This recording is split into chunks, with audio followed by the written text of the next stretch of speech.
अस्सलाम वालेकुम स्टूडेंट। पिछले लेक्चर में हमने वो हाइब्रिडाइजेशन के बुनियाद के बारे में आपको पढ़ाया था।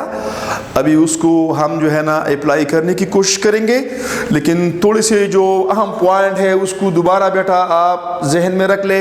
मैंने बता दिया था कि sp3 उस वक़्त होगा बेटा जब कार्बन के साथ मज़ीद 4 एटम अटैच हो। ठीक है बेटा। sp2 उस वक़्त होगा जब कार्बन के साथ मज़ीद 3 एटम्स अटैच हो, और sp उस वक़्त होगा जब कार्बन के साथ मज़ीद 2 एटम्स अटैच हो। तो एक तो पिछले लेक्चर में हमने सिर्फ वो बुनियादी पॉइंट आपको बता दिया कि व्हाट इज़ हाइब्रिडाइजेशन, उसकी ज़रूरत क्यों पेश आ गई, हाँ, और फिर हमने इसको किस तरह अप्लाई करना है। तो आज हम इसको अप्लाई करेंगे वन बाय वन। तो सबसे पहले हम sp3 लेंगे। कौन सा लेंगे बेटा? हम sp3 हाइब्रिडाइजेशन को डिस्कस करेंगे। अगर टाइम मिल गया तो sp2 sp भी साथ करेंगे। अभी sp3 हाइब्रिडाइजेशन जो है बेटा, sp3 उसमें एक s और 3 p मिक्स होते हैं, 4 ऑर्बिटल बनाते हैं बेटा, और हर ऑर्बिटल को हम क्या कहते हैं? sp3 कहते हैं। अच्छा बेटा, अभी फॉर एग्जांपल sp3 कब होगा? मैंने बता दिया था बेटा कि जब कार्बन के साथ मजीद 4 एटम अटैच हो तो फिर वो क्या होगा? वो sp3 होगा। अभी ये है स्ट्रक्चर मीथेन का बेटा। ये किस चीज का स्ट्रक्चर है? मीथेन का स्ट्रक्चर है। अभी कार्बन के साथ अगर आप नंबर ऑफ एटम जो है ना कंसीडर करें तो 1 2 3 4, तो इस कार्बन में कौन सा हाइब्रिडाइजेशन होगा? sp3 होगा। अभी बेटा हम जा रहे हैं कि sp3 हाइब्रिडाइजेशन किस तरह होता है। तो पहले आप जो है बेटा ये जो है ना कार्बन का इलेक्ट्रॉनिक कॉन्फ़िगरेशन अगर आप नोट करें बेटा, C6 1s2 2s2 और 2p2।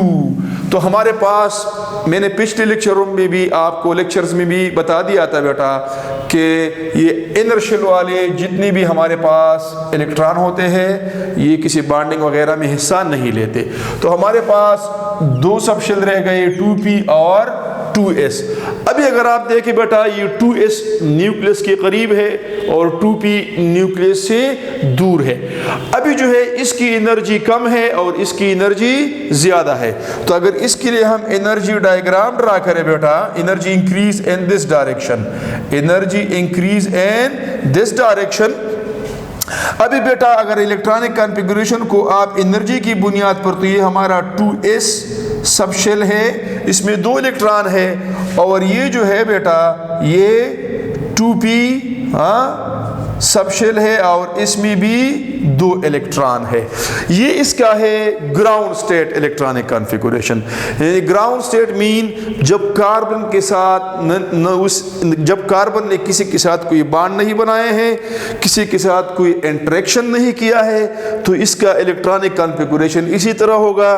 2s सब शेल में होंगे इलेक्ट्रॉन और 2p सब शेल में होंगे। और आपको पता है चूंकि ये न्यूक्लियस के करीब है तो इसकी एनर्जी कम है, इसकी एनर्जी ज़्यादा है। फिर एक्साइटेड स्टेट जो है बेटा, अगर इसको एनर्जी मिल जाए या कोई एटम कार्बन के करीब आ जाए बेटा। अभी एक पॉइंट नोट कीजिए, हर एटम के अंदर एक न्यूक्लियस होता है और न्यूक्लियस के बाहर क्या होते हैं? इलेक्ट्रॉन होते हैं। तो आप जो भी एलिमेंट या एटम लेंगे तो उसके अंदर न्यूक्लियस और बाहर इलेक्ट्रॉन होते हैं।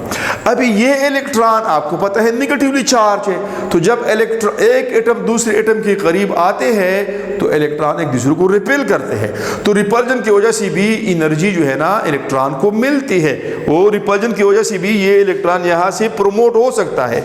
अगर एनर्जी मिल जाए या रिपल्जन की वजह से ये इलेक्ट्रॉन इधर शिफ्ट हो जाएगा तो फिर हमारे पास एक नया स्टेट बन जाएगा। यानी हमारे पास पहले यहाँ पर कितने इलेक्ट्रॉन थे? 2 थे, तो एक इस से चला गया इधर, यहाँ पहले से 2 मौजूद थे, तो अभी एक इलेक्ट्रॉन यहाँ से चला गया इधर। जब इधर चला गया तो अभी इस स्टेट को हम क्या कहते हैं? ये ग्राउंड स्टेट था बेटा। ये क्या था? ये ग्राउंड स्टेट था। और ये क्या हो गया? ये एक्साइटेड स्टेट हो गया बेटा। क्या हो गया? Excited state of carbon atom. हाँ, अच्छा, अभी बेटा इसके बाद जब एक इलेक्ट्रॉन यहां से चला गया इधर, तो ये स्टेट बन गया। इसके बाद कार्बन डिसाइड करता है कि मैंने इस P3 देना है, मैंने इस P2 देना है, या मैंने इस P देना है। अभी जो है बेटा यहां पर चूंकि अगर आप CH4 ले ले, एग्जांपल हमारा क्या है, मीथेन है। क्या है बेटा, मीथेन है।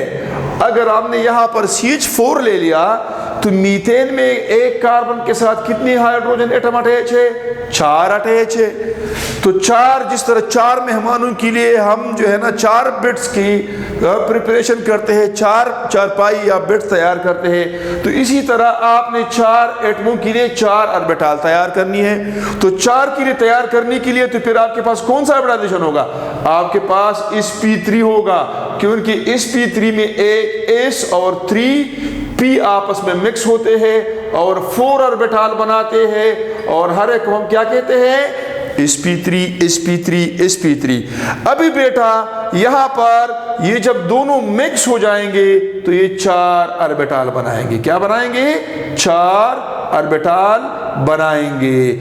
और इसमें से हर एक को हम क्या कहेंगे बेटा, हर एक को हम कहेंगे sp3, ये भी sp3, ये भी sp3, ये भी sp3। हर एक इसलिए sp3 कहते हैं कि इसमें एक हिस्सा हर ऑर्बिटल में इसका होगा और 3 हिस्से p के होंगे। अगर आप प्रॉपर्टीज की बुनियाद पर ले ले, एनर्जी की बुनियाद पर ले ले, तो हर ऑर्बिटल में एक हिस्सा इसका होगा और 3 हिस्से p के होंगे। जब ये 4 बन गए तो चारों के 4 जो है बेटा ये हाइब्रिडाइज ऑर्बिटल कहलाएंगे। हाँ, सबकी एनर्जी द सेम होगी, सबकी शेप द सेम होंगी। अच्छा, जब सबकी एनर्जी द सेम है, सबकी शेप द सेम है, तो फिर ये जो रिपल्जन अगर है तो वो भी द सेम होगा। तो ये एक टेट्राहेड्रल स्ट्रक्चर बना लेता है। कौन सा, टेट्राहेड्रल बना लेता है बेटा। यानी एक ऑर्बिटल ये हो गया, एक ऑर्बिटल ये हो गया, एक ये। हर एक को क्या कहेंगे, sp3 sp3 sp3 और sp3। हर एक में एक इलेक्ट्रॉन है, हर एक में एक इलेक्ट्रॉन है। अभी अगर आप देखें बेटा कौन अटैच है, हाइड्रोजन हाइड्रोजन हाइड्रोजन हाइड्रोजन। तो एक हाइड्रोजन इधर अटैच करे, एक हाइड्रोजन इधर अटैच करे, एक हाइड्रोजन इधर अटैच करे, एक हाइड्रोजन इधर अटैच करे। तो ये जो है बेटा यहाँ पर वो ओवरलैपिंग भी हो गया। हाँ, ठीक है। जिस तरह वो हमारे पास वैलेंस बॉन्ड थ्योरी क्या कहती है कि अगर एक्सियल ओवरलैपिंग हो, हाँ, तो फिर उसको क्या कहते हैं, हाँ, सिग्मा बॉन्ड। अच्छा बेटा, अभी हमारे पास 4 सिग्मा बॉन्ड बन गए। कितने बन गए, अभी एंगल क्या है, 109.5। ये कितना है, 109.5। ये कितना है, ये भी 109.5। ये कितना है, 109.5। और इसको हम क्या कहते हैं, टेट्राहेड्रल स्ट्रक्चर। क्या कहते हैं, टेट्राहेड्रल स्ट्रक्चर कहते हैं बेटा। क्या कहते हैं, टेट्राहेड्रल स्ट्रक्चर। अभी जो है हमारे पास, यानी ये जो हमारे पास बन गया मीथेन, तो मीथेन का स्ट्रक्चर क्या है, टेट्राहेड्रल स्ट्रक्चर है। और हर एंगल क्या है, 109.5। अच्छा, अभी इसमें S के कैरेक्टर कितने होंगे, P के कैरेक्टर कितने होंगे। तो बेटा बड़ा आसान है। किस तरह, आप जो है ना, आप ये ले ले बेटा कि आपके पास एक S ऑर्बिटल है, क्या है, एक S है और 3p है। तो टोटल कितने हो गए, 4 ऑर्बिटल हो गए।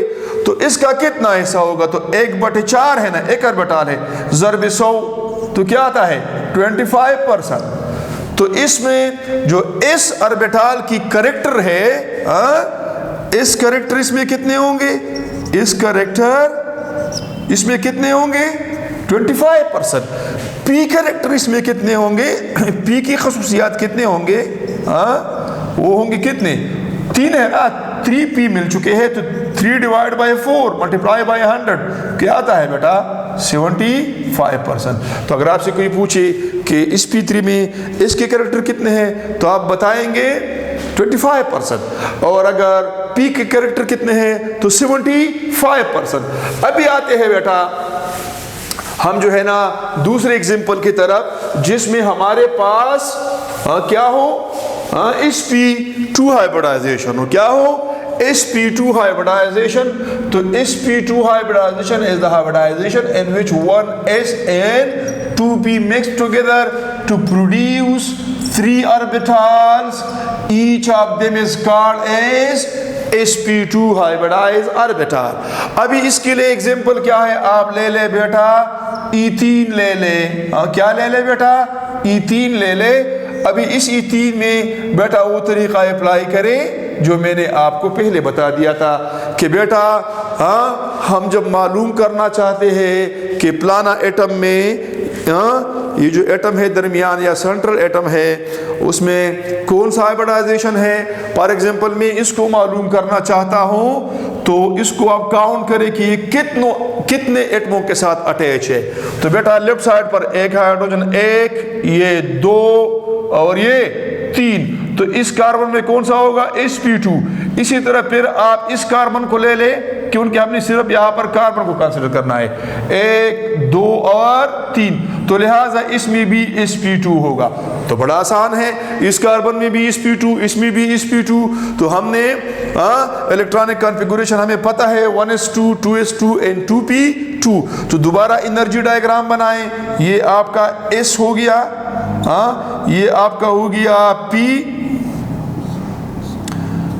अभी ये 2p है बेटा, ये 2s है। Energy increase in this direction, जिस तरह मैंने आपको पहले बता दिया बेटा कि यहाँ पर s जो है ना न्यूक्लियस के करीब है इसलिए इसकी एनर्जी कम होगी, p न्यूक्लियस से ज़रा दूर है तो इसकी एनर्जी ज़रा ज़्यादा होगी। अभी जो है this is the ground state electronic configuration of carbon. ठीक है बेटा, अभी अगर कोई एटम इसके करीब आता है या इसको एनर्जी मिलती है तो one of the electron will shift to this orbital. तो हमारे पास जो नया सिचुएशन बन जाता है उसमें क्या होगा बेटा, इस में एक इलेक्ट्रॉन रह जाता है 2s में, और p में पहले से 2 थे तो अभी मजीद एक और आ गया तो इसमें 3 हो गए। ये ग्राउंड स्टेट है और ये एक्साइटेड स्टेट है। अभी बेटा इसके बाद हमारे पास वहां पर अगर हम नजर दौड़ाए तो sp2 है। अभी sp2 के लिए हमारे पास एक s और 2 p मिक्स होंगे। ये पॉइंट नोट कीजिए बेटा, यहाँ पर ये हमारे पास ये एक s है और ये 2 p, एक p रह जाएगा। इसको आप px, py, pz भी लिख सकते हैं, कोई पाबंदी नहीं है। ठीक है, तो एक s और 2p मिक्स होंगे तो क्या बनाएंगे बेटा, अभी 3 मिक्स हो गए ना, कितने मिक्स हो गए, 3। हर एक को क्या कहेंगे, sp2 sp2 sp2।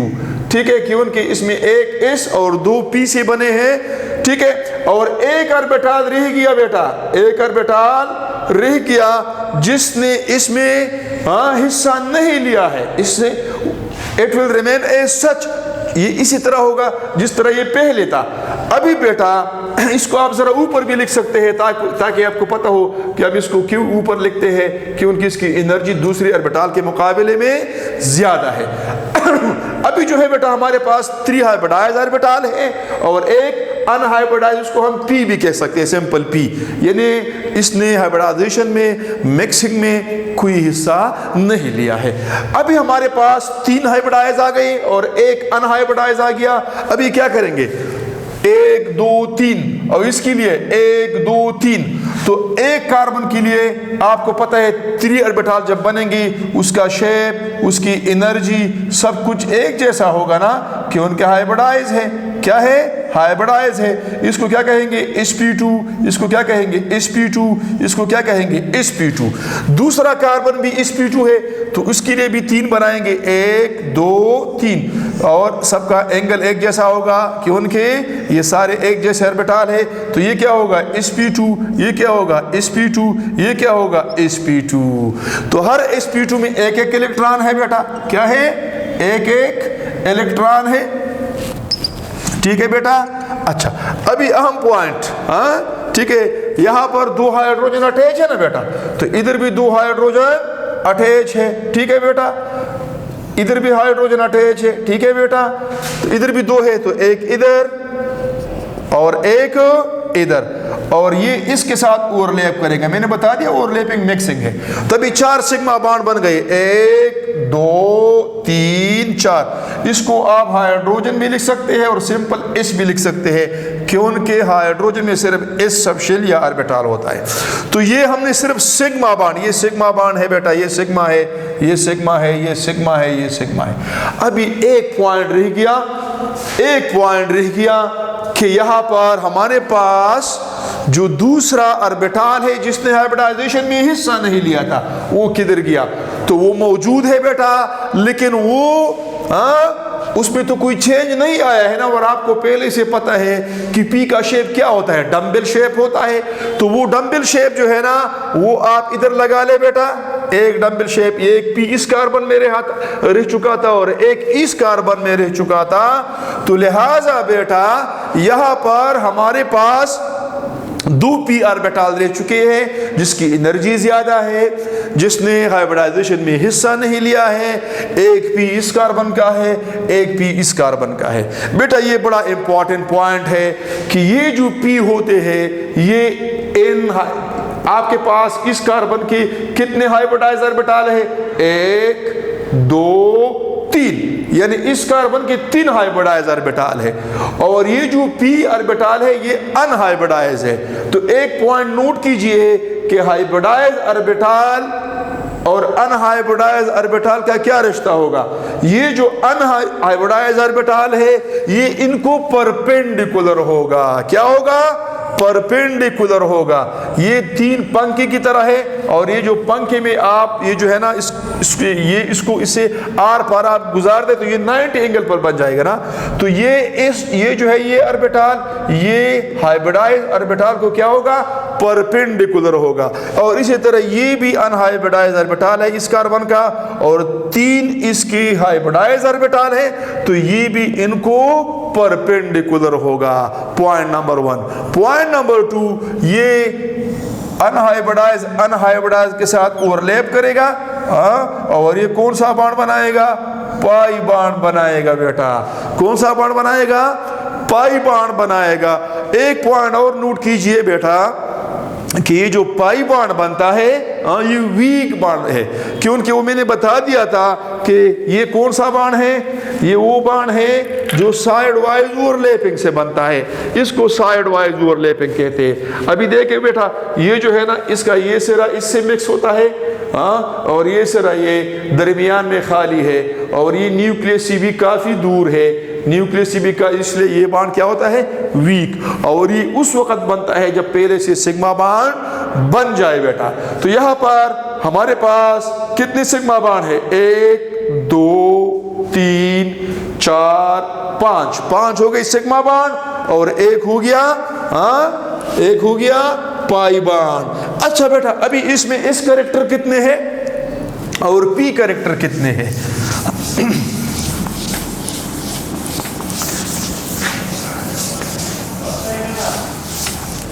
अभी इसमें एस कैरेक्टर कितने हैं और पी कैरेक्टर, तो मैं दोबारा आपको बेटा आसान तरीका बताता हूँ। एक एस है इसमें और 2 पी है, तो टोटल कितने ऑर्बिटल बन गए? 1 + 2 = क्या हो गया? 3 ऑर्बिटल्स बन गए बेटा। जब 3 ऑर्बिटल्स बन गए बेटा, तो हमारे पास एक एस और 2 पी, तो इसका कितना हिस्सा है? 1/3 × 100, तो क्या बनता है बेटा? कितना परसेंट आता है? 33। क्या आता है? 33.33% आता है ना।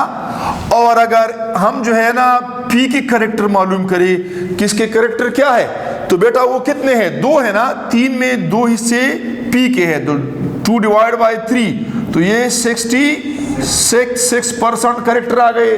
अच्छा ये भी हो गया। अब इसका एंगल क्या है? ये एंगल भी 120 है बेटा, ये एंगल भी 120 है, ये एंगल भी 120 है, ये एंगल भी 120 है, ये एंगल भी 120 है, ये एंगल भी 120 है। तो अगर आप इसका सिंपल स्ट्रक्चर ड्रा करें तो इसका जो है बेटा ये डबल बॉन्ड हो गया, ये सिंगल सिंगल, ये सारे सिंगल, इधर एक डबल बॉन्ड, तो एंगल क्या होगा 120, एंगल क्या होगा 120। इसको हाइड्रोजन डाल दे। हाँ ठीक है बेटा, तो ये आपके 1 2 3 4 5, तो सिग्मा बॉन्ड कितने हो गए, सिग्मा बॉन्ड जो है बेटा वो हो गए 5, 1 2 3 4, और पाई बॉन्ड कितने हो गए, पाई बॉन्ड 1 हो गया। बेटा इसको पढ़ ले, हाँ देख ले, अगर किसी जगह पर मुश्किल हो तो आप दोबारा पूछ सकते हैं, और इंशाल्लाह इसके बाद हम दोबारा इसके बाद इस टाइलिन का करेंगे। इस लेक्चर के बाद कोई भी प्रॉब्लम इंशाल्लाह नहीं होगा, फिर भी अगर कोई प्रॉब्लम हो तो आप पूछ सकते हैं। थैंक यू बेटा, खुदा हाफिज़।